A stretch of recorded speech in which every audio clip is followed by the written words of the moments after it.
सृष्टि में जब सृजन की बात आती है तब संपूर्ण सृष्टि आदि शक्ति योग माया माँ भगवती के अधीन हो जाती है। उनके अतिरिक्त ऐसी और कोई शक्ति नहीं, ऐसा और कोई सृजनकर्त्री नहीं। आज के इस वीडियो में हम माँ दुर्गा के शक्तियों तथा माता रानी के कुछ रहस्यों के बारे में संक्षिप्त एवं सरल शब्दों में उनके चरित्र का वर्णन करेंगे। स्वागत है आपका हमारे YouTube चैनल श्री भवानी ज्योतिष भवन में।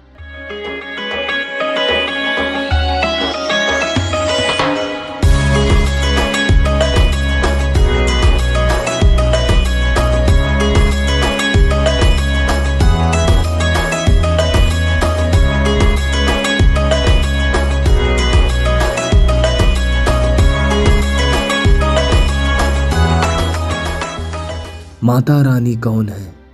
शिव पुराण के अनुसार उस अविनाशी पर ब्रह्म ने कुछ काल के बाद द्वितीय की इच्छा प्रकट की।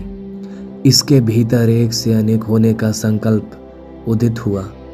तब उस निराकार परमात्मा ने अपनी लीला शक्ति से आकार की कल्पना की, जो मूर्ति रहित परम ब्रह्म है। परम ब्रह्म अर्थात एकाक्षर ब्रह्म। वह परम ब्रह्म भगवान सदाशिव ही है। एकाकी रहकर स्वेच्छा से सभी ओर विहार करने वाले उस सदाशिव ने अपने विग्रह से शक्ति की सृष्टि की, जो उनके अपने श्रीअंग से कभी अलग होने वाली नहीं थी। सदाशिव की उस पराशक्ति को प्रधान प्रकृति, गुणवती माया, बुद्धि तत्व की जननी तथा विकार रहित बताया गया है। वह शक्ति अंबिका कही गई है, या पार्वती या सती भी कही गई हैं। उनको प्रकृति, सर्वेश्वरी, त्रिदेव जननी, नित्या और मूल कारण भी कहते हैं। सदाशिव द्वारा प्रकट की गई उस शक्ति की 8 भुजाएं हैं। पराशक्ति जगत जननी, वह देवी नाना प्रकार की गतियों से संपन्न है और अनेक प्रकार के अस्त्र शक्ति धारण करती हैं। एकांकिनी रहने के बाद भी वह माया शक्ति संयोगवशात अनेक हो जाती हैं। उस काल रूप सदाशिव की अर्धांगिनी है यह शक्ति, जिसे जगदम्बा कहा गया है। देवी दुर्गा हिरण्याक्ष के वंश में उत्पन्न एक महाशक्तिशाली दैत्य हुआ, जो रुरु का पुत्र था, जिसका नाम दुर्गामासुर था। दुर्गामासुर से सभी देवता त्रस्त हो चले थे। उसने इंद्र की नगरी अमरावती को घेर लिया था। देवता शक्ति से हीन हो चले थे। फलस्वरूप उन्होंने स्वर्ग से भाग जाना ही श्रेष्ठ समझा। भागकर वे पर्वतों की कंदरा और गुफाओं में जाकर शरण ले लिए और सहायता हेतु आदि शक्ति अंबिका की आराधना करने लगे। देवी ने प्रकट होकर देवताओं को निर्भीक हो जाने का आशीर्वाद दिया। एक दूत ने दुर्गामासुर को यह सभी गाथा बताई और देवताओं की रक्षक के अवतार लेने की बात कही। तत्क्षण ही दुर्गामासुर क्रोधित होकर अपने समस्त अस्त्र शस्त्र और अपनी सेना को साथ ले युद्ध के लिए चल पड़ा। घोर युद्ध हुआ और देवी ने दुर्गामासुर सहित उसकी समस्त सेना को संहार दिया। तभी से यह देवी दुर्गा कहलाई। माता सती भगवान शंकर और महेश और महादेव जिन्हें कहते हैं, उन्हीं शंकर ने सर्वप्रथम दक्ष राजा की पुत्री दक्षायणी से विवाह किया था। इन दक्षायणी को ही सती कहा जाता है। अपने पति शंकर का अपमान होने के कारण सती ने अपने पिता दक्ष के यज्ञ में कूदकर अपनी देह लीला समाप्त कर ली थी। माता सती की देह को लेकर ही भगवान शंकर जगह जगह घूमते रहे। जहाँ जहाँ देवी सती के अंग और आभूषण गिरे, वहाँ वहाँ शक्तिपीठ निर्मित हो गए। इसके बाद माता सती ने पार्वती के रूप में हिमालय राज के यहाँ जन्म लेकर भगवान शिव की घोर तपस्या की और फिर से शिव को प्राप्त कर पार्वती के रूप में जगत विख्यात हुई।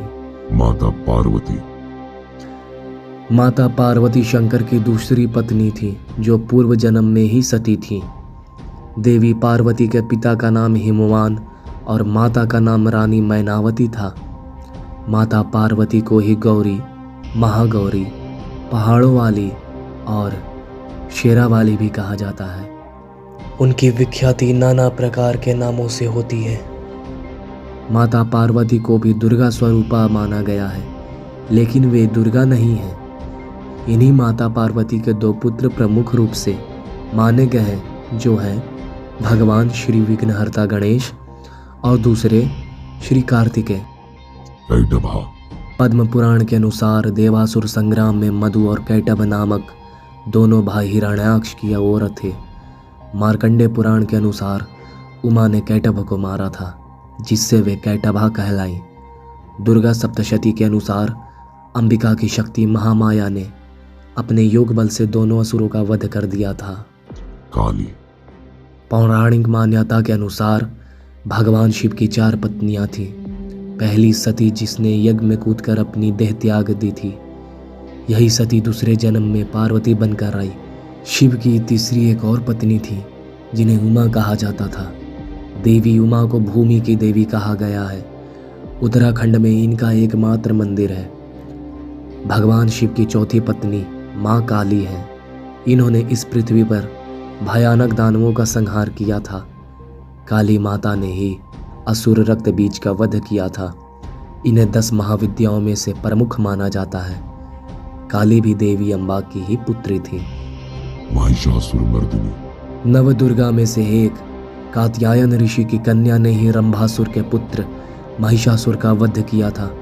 उसे ब्रह्मा का वरदान था कि वह स्त्री के हाथों ही मारा जाएगा।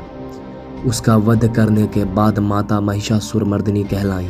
एक अन्य कथा के अनुसार जब सभी देवता महिषासुर से युद्ध करने के बाद भी त्रस्त हो गए अथवा पराजित होने लगे, तब भगवान विष्णु ने कहा कि आप सभी देवता मिलकर आदि शक्ति आदि कारण महादेवी भगवती की आराधना करें। सभी देवताओं के शरीर से उसके पश्चात शरीर से एक दिव्य तेज का उद्भव हुआ और वो परम अद्भुत तेज परम सुंदरी स्त्री के रूप में परिणित हुआ। हिमवान ने भगवती की सवारी के लिए सिंह दिया तथा सभी देवताओं ने अपने अपने अस्त्र शस्त्र महामाया की सेवा में प्रस्तुत कर दिए। भगवती ने देवताओं पर प्रसन्न होकर उन्हें शीघ्र ही महिषासुर के भय से मुक्त करने का आश्वासन दिया और भयंकर युद्ध के बाद देवताओं को महिषासुर के भीषण आतंक से मुक्त करा दिया। तुलजा भवानी और मां चामुंडा।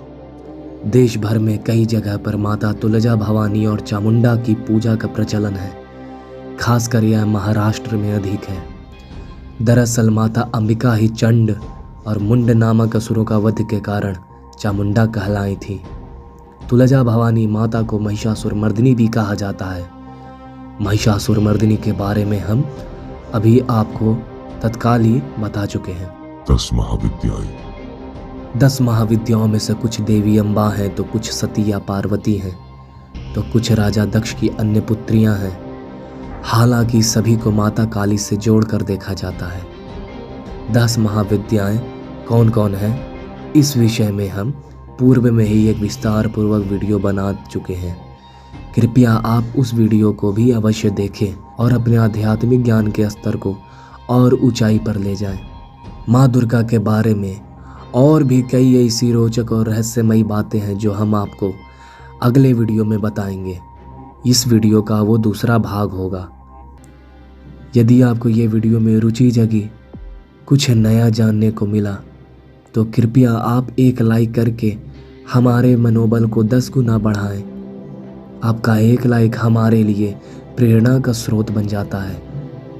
कृपया इस वीडियो को शेयर भी अवश्य करें। आप सभी का मंगल हो। जय माता दी।